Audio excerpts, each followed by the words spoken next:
வளநாடு மடிகொண்ட நன்னாடு தெற்கையா திருநெல்வேலி சில்லாவா தட்சிணா பூமி ஆலாம்பள்ளி கோட்டை அங்கே 7000 பண்ணு மேற்கே மலையாளம் அது தொண்டு தொட்டு விளையக்கூடிய மேமலையாள நாடு. அந்த மலையாள நாடு முப்போது விளையக்கூடிய செல்வஞ்சலிக்குதுடா. அங்க பயிரெல்லாம் விளையுது, அங்க மக்கள் எல்லாம் சிரிப்போடு வாழுது மலையாள நாட்டுல. அந்த மலையாள நாட்டை ஆட்சி செய்ய அரசனுக்கு அந்த நாட்டு சாமி அங்க தொட்டி கட்ட மறுக்குது. அரசனுக்கு பேரு சொல்ல ஒரு பிள்ளை இல்லை. மலையாளத்து மக்கள் எல்லாம் நமக்கு அள்ளி அள்ளி கொடுக்கக்கூடிய இந்த அரசனுக்கு இந்த சாமி அண்டா தொட்டி கட்டல குமுறுது கலங்குது மலையாள நாட்டுல. அப்ப காசி நல்ல மாநகரத்துல காசி விஸ்வநாதனுக்கு ஒரே பிரசவத்துல அங்கே 60 பிள்ளைய இன்றெடுக்கிறியா விஸ்வநாதே. அப்ப இந்த விஷயம் அறிந்த மலையாளத்து அரசு, ஏ காசி விஸ்வநாதா, உனக்கு 60 பிள்ளைகள் பிறந்திருக்கு. இதுல ஒத்த பிள்ளைய பிரிச்சு எனக்கு தாரவாத்து குருடா கருப்போ. அப்ப காசி விஸ்வநாதே அவன் சொன்ன சொல்லும் மாறாம 60 உள்ளையும் ஊட்டி ஊட்டி செல்லமாக வளர்த்துவாரே. இதுல ஒத்த பிள்ளைய பிரிச்சு உனக்கு நான் தார வாங்க மாட்டேன். இந்த 60 உள்ளையும் நான் மொத்தமாக தார வாக்குறேன். இது மொத்தமாக அழைத்து சென்று மலையாள நாட்டுல வளர்த்த ஆளாக்கிடா என்று சொல்லி 60 உள்ளையும் தார வாத்தா.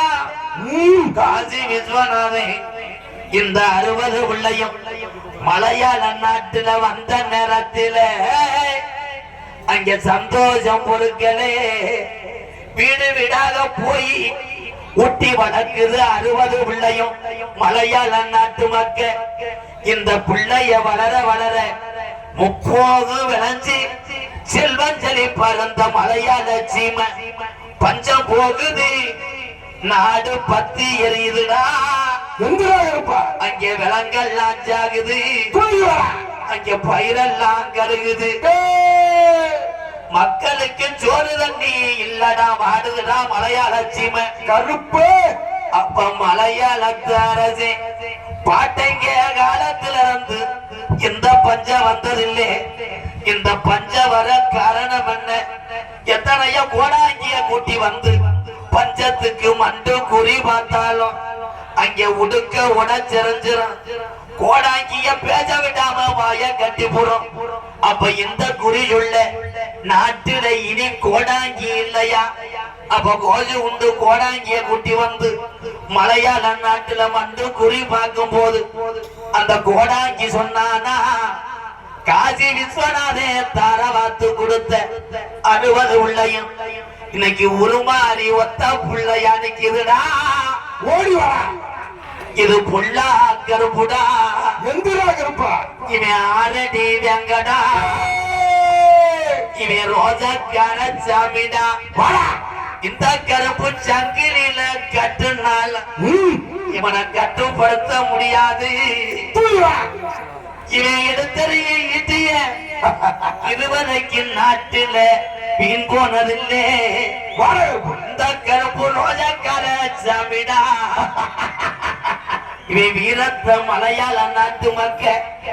அங்க பார்த்த உடனே உன்னைய வச்சு வளர்க்க முடியலடா.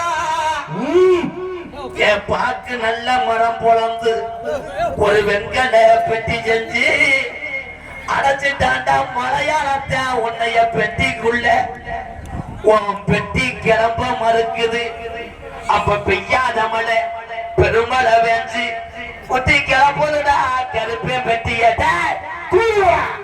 மலட்டாட்டு தண்ணியில உனக்கு ஆதரவு யாரும் உள்ள நார்புடை கணவரண்டு ஒடியாருது மலத்தாட்டு தண்ணியில உன் பெட்டி உருளுதுடா. அப்ப அண்ணன் இல்லாத இந்த சீமையில நாங்க அக்கா தங்கச்சி இருக்க மாட்டோம்னு 7 கன்னிமார்கள் உனக்கு தொட்டிச்சு ராக்காயி உனக்கு பிடாரி எம்மனு பேரு வச்சு உனக்கு முத்து மாறின்னு கூப்பிட வச்ச அன்னை வந்து நேரமாச்சு தங்கச்சிய காணாமனு தேடுறாண்டா. கொஞ்ச நேரம் அக்கா தங்கச்சி 7 பேரும் இந்த நல்ல கிராமத்துல உங்க அண்ணனை கூட்டிக்கிட்டு உங்க அண்ணன் குதிரையில சவாரி செய்ய நேரமாச்சு. அப்ப மலட்டாட்டு தண்ணியில வந்த ஜாமி நான் எந்த நாட்டுக்கு போக நான் எந்த நாட்டுக்கு போக நான் எந்த திசையில உட்கார உனக்கு வழி தெரியலடா. அப்ப அழகு மலைக்காடு கருப்பா உனக்கு அருவி மலை சொங்க அந்த 18 நாடர்களையும் நீ அழகு மலை காட்டுல 18 படிக்கட்டாக்கி உனக்கு 18ஆம் படியான பேரு உண்டா. ஏ கருப்பு இந்த கிராமத்துல உனக்கு வீரம் பத்தலையா இல்ல உன் சாட்டைய கரையா முச்சிருச்சா? 18ஆம் படி கருப்பா உன் பெரம்பு கம்ப பேக்கரையா தின்னுருச்சாடா. நாட்டு மக்கள் உன் வீரத்தை அறியணும். அந்த கரியரி கம்மாயா எப்போ உனக்கு பிறகர சீமா கருவம் உள்ளுடாவடுக்க என்னைய நாடு ஊரா பேரு வாங்க வச்ச என் கலியரி காளி முனி ஐயா கொஞ்ச நேரம் கலியரி கம்மாய விட்டு இந்த நல்ல எல்லையில உன் தங்கச்சி பிடாரி அம்மனை கூட்டிக்கிட்டு என் தங்கச்சியும் என் தம்பி கருப்பனும் நாங்க வீரம் குறையலடா. கொஞ்ச நேரத்தை வெட்ட வழி போட்டாலே கருப்பட நீ மகளிர் ஓட்டு விளையாட எந்திரி கருப்பு தங்க நல்ல புதிய ரூபாய்